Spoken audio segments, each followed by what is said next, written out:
Hello friends, welcome back to this channel. Last video में हमने की सिग्नेचर सीखे थे गाइस, ठीक है।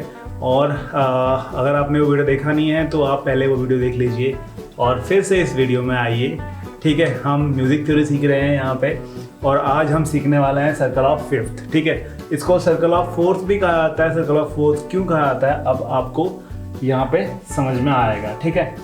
तो मैंने यहाँ पे समहाउ एक सर्कल बना लिया है, ठीक है। ये आपको कुछ टेंशन लेने वाली बात नहीं है। इसमें एक समझ लीजिए कि ये एक वॉच है और यहाँ पे आपको क्या कर देना है, मार्किंग कर देनी है, ठीक है।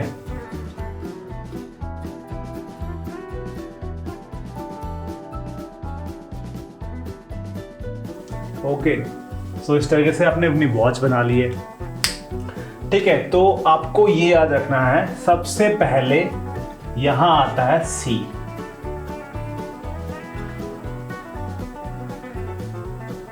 ओके, तो यहां पे सी आता है।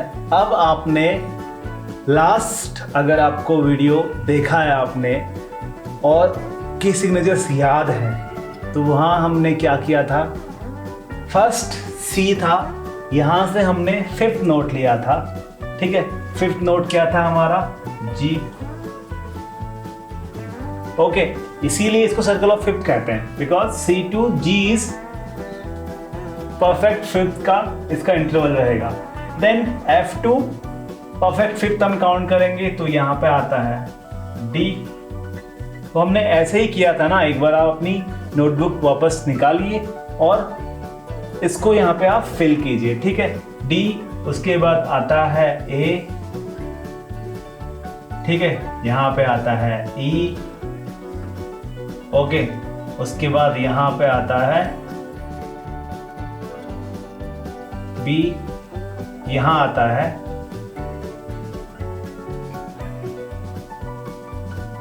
F शार्प और यहां आता है C शार्प,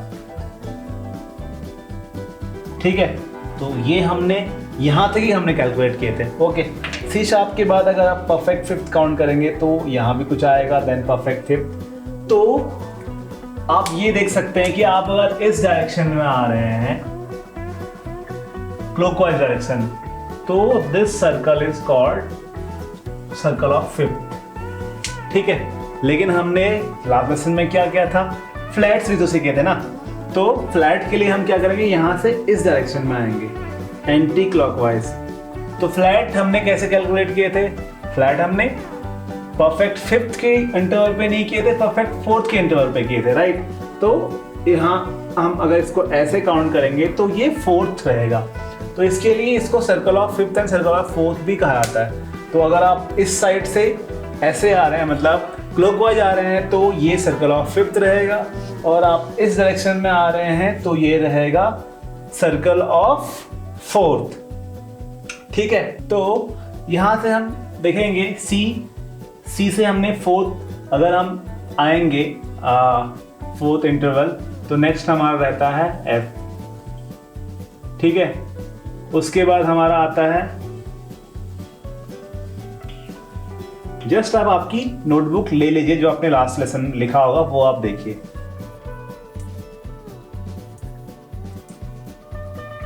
ठीक है। इसके बाद क्या था गाइस, ठीक है। ए फ्लैट के बाद नेक्स्ट नोट क्या था, डी फ्लैट, बट यहाँ पे तो ऑलरेडी सी शार्प आ गया है तो इसको हम डी फ्लैट भी लिख सकते हैं। सी शार्प और D flat are same, right. Then D flat के बाद जो नेक्स्ट नोट आता है वो क्या है, जी फ्लैट। और उसके बाद जो नेक्स्ट नोट आता है वो क्या है, सी फ्लैट, ठीक है। तो ये हमने ऑलरेडी सीखा हुआ है, राइट। तो हमने क्या किया था लास्ट लेसन में, एक बार आप रिवाइज करेंगे तो हमने फर्स्ट सी स्केल ले लिया था, वहां से हमने फिफ्थ काउंट किया तो जी आया, जी का फिफ्थ काउंट किया तो डी आया, डी का फिफ्थ काउंट किया तो ए आया। इस तरीके से हम फिफ्थ काउंट करते हुए आ गए हैं सी शार्प तक, ठीक है। यहाँ से हम आगे नहीं गए हैं, बट क्यों नहीं गए तो वो आप ज़्यादा मत सोचिए, यहाँ तक ही आइए पहले, उसके बाद हम आगे बात करेंगे इस बारे में। सेम हमने क्या किया, उल्टे आए, अगर हम ऐसे जाएंगे तब भी आपको ये नोट मिलेंगे, ठीक है। फिफ्थ आपको काउंट करना है, आपको ये नोट सेम मिल जाएंगे। लेकिन हमने इसको और इजी करने के लिए हम क्या किए, सर्कल ऑफ फोर्थ बना लिया। तो सी के बाद हमने क्या किया है, फोर्थ काउंट किया तो एफ मिला, एफ के बाद B flat, then E flat, then A flat, then D flat, then G flat, then C flat, ठीक है। तो सी फ्लैट तक गए हम, ओके। अब आपने यहाँ पे सर्कल में देखा कि फिफ्थ की साइड से आया तो बी था, लेकिन हम फोर्थ की साइड से आए तो सी फ्लैट। तो आपको पता है ना, B is nothing but C flat, C flat is nothing but B, ठीक है। क्योंकि ये क्या है, ये एनहार्मोनिक है, ठीक है। एनहार्मोनिक आपने पढ़े होंगे, मैंने उसका ऑलरेडी एक लेसन किया हुआ है, ठीक है। तो ये 3 जो नोट्स हैं ये सब एनहार्मोनिक्स हैं इस सर्कल में, इसके लिए हमने इनको ऐसे ही लिया है। तो बी क्या है, सी फ्लैट है, एफ शार्प क्या है वो जी फ्लैट है, देन सी शार्प क्या है वो डी फ्लैट है, ठीक है। तो आप किसी को भी ले सकते हो इसमें, इन चारों में से। तो ये ऐसे करके हमारा क्या है, सर्कल ऑफ फिफ्थ बन जाता है, ओके। अब हम क्या करेंगे, सर्कल ऑफ फिफ्थ में जो बाहर की साइड रखा होता है वो है आपका मेजर कीज, ठीक है। तो मेजर स्केल आप बोल सकते हैं इनको, ठीक है। अब इसके इनर साइड में हम लिखेंगे माइनर कीज, ओके। तो सी मेजर का रिलेटिव माइनर होता है ए माइनर, ठीक है। जी का रिलेटिव माइनर होता है ई माइनर, डी का रिलेटिव माइनर होता है बी माइनर, इसी प्रकार ए का रिलेटिव माइनर होता है F sharp minor, E major का रिलेटिव माइनर होता है सी शार्प माइनर, बी का रिलेटिव माइनर होता है G sharp minor, okay. F sharp का रिलेटिव माइनर होता है डी शार्प माइनर। इसी प्रकार आप यहाँ से आएंगे तो एफ मेजर का रिलेटिव माइनर होता है डी माइनर, बी फ्लैट का रिलेटिव माइनर होता है जी माइनर, ई फ्लैट का रिलेटिव माइनर होता है सी माइनर, ए फ्लैट का रिलेटिव माइनर होता है F minor, and D flat यानी सी शार्प का रिलेटिव माइनर होता है बी फ्लैट माइनर, ओके। तो हमारी माइनर कीज भी हो गई हैं, ठीक है। तो रिलेटिव माइनर निकालना हमको आता है, ऑलरेडी मैंने बताया हुआ है, इसके ऊपर पूरा लेसन भी लिया है और लास्ट लेसन में मैंने आपको बताया भी है कि कैसे हम निकालते हैं रिलेटिव माइनर, ठीक है। तो वो आपने नॉलेज यहाँ पे अप्लाई कर दी है। तो गाइस इसमें एक चीज क्या सीखने वाली है कि सी, आपको पता है कि सी में कोई भी शार्प नोट नहीं होता है, ठीक है। बट जी में हमारा एक शार्प होता है, तो इसको मैं लिखता हूं 1 शार्प, राइट। डी में 2 शार्प आते हैं, ए में 3 शार्प आते हैं, ई में 4 शार्प आते हैं, बी में 5 शार्प आते हैं, देन एफ शार्प में 6 शार्प आते हैं, देन सी शार्प में 7 शार्प आते हैं, करेक्ट। इसी प्रकार आप लेफ्ट साइड जाएंगे तो एफ में आता है 1 फ्लैट, बी फ्लैट में आता है 2 फ्लैट, ई फ्लैट में आते हैं 3 फ्लैट, ए फ्लैट में आते हैं 4 फ्लैट, डी फ्लैट में आते हैं 5 फ्लैट, जी फ्लैट में आते हैं 6 फ्लैट, सी फ्लैट में आते हैं 7 फ्लैट, ओके। तो इस तरीके से आपका सर्कल ऑफ फिफ्थ बनता है, ओके। तो सर्कल ऑफ फिफ्थ बनाना आपने सीख लिया है गाइस, की सिग्नेचर इसमें सीखना बहुत ज़रूरी है। तो इस प्रकार से सर्कल ऑफ फिफ्थ बनता है। तो इस लेसन में मैं सिर्फ इतना ही बता रहा हूँ आपको सर्कल ऑफ फिफ्थ बनता कैसा है। नेक्स्ट लेसन में हम इसको अप्लाई करना सीखेंगे, ठीक है। तो बेसिकली सर्कल ऑफ फिफ्थ आपको यूज करने के साथ साथ याद करना है। सबसे पहले इंपॉर्टेंट है इसको याद करना। मैं कैसे इसको याद करता हूँ गाइस, मैंने जो न्यूमोनिक यूज़ किया है इसके लिए, तो जैसा मैंने आपको बताया है कि की सिग्नेचर का सीक्वेंस याद करने के लिए जो सेंटेंस मैंने बनाया है सेम सेंटेंस मैं यहाँ पे यूज़ करता हूँ, ठीक है। उसमें मैं एफ से स्टार्ट करता था, यहाँ पे मैं सी से स्टार्ट करूँगा।